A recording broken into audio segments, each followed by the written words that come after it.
Who remembers this? Not that long ago, was it? Where you was classed as a racist because you booed in the crowd. You were classed as a racist because you didn't believe in taking a knee. You knew what that stood for. The question is, though, did you know where that actually come from? Because all of it was born out of a lie. A massive lie. And born out of a criminal as well. So let's go to the actual truth of how taking a knee started. By this man, Colin Kaepernick. Colin Kaepernick is an American football player, or was an American football player. He took the knee because, my personal opinion, because he wanted to make money. To me, he's a race baiter, but that's just my personal opinion. He made people in America believe that somehow American police were out there just killing young black men because they just, they're racist. Somehow the American flag is racist as well. This is where it started. Where did it go from there? George Floyd. George Floyd, as we all know, was murdered by a police officer. It had nothing to do with race whatsoever. It was just the fact that this police officer put a maneuver onto George Floyd's neck, suffocated him, and hence died, as far as I'm aware. I could be wrong, but that's as far as I've been told. This man, George Floyd, was a criminal, is now being idolized by people in America. Not a lot of America, I would guess, but definitely people in America.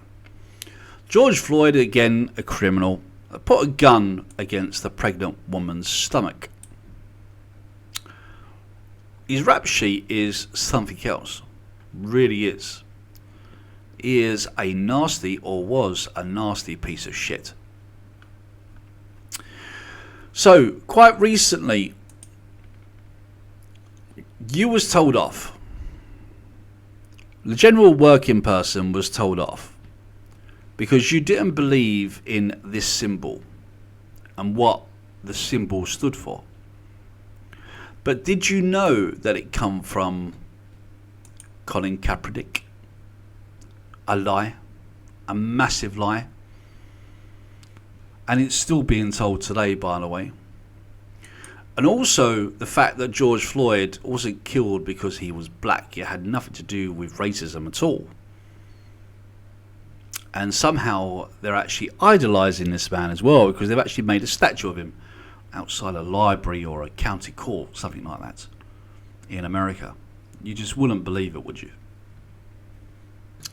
So footballers this year on the Euros decided, in England especially, they decided to take the knee.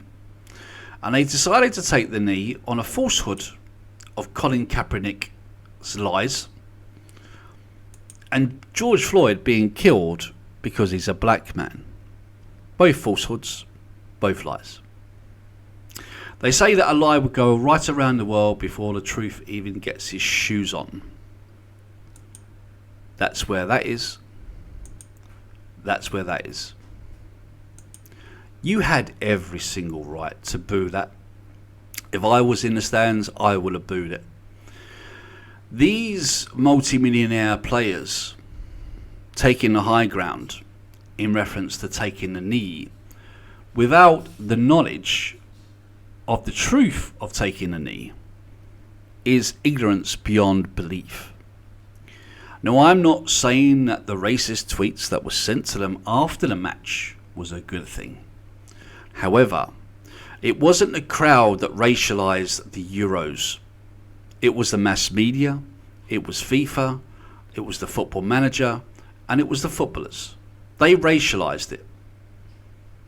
So just maybe, if they didn't go with the falsehood of Colin Kaepernick, the falsehood of George Floyd, and didn't take the knee, then just maybe it would have had nothing to do with race. And it was just the fact that we had very naive players, very young players, and that's why we missed the goals. Tell me what you think. Speak to you soon. Take care.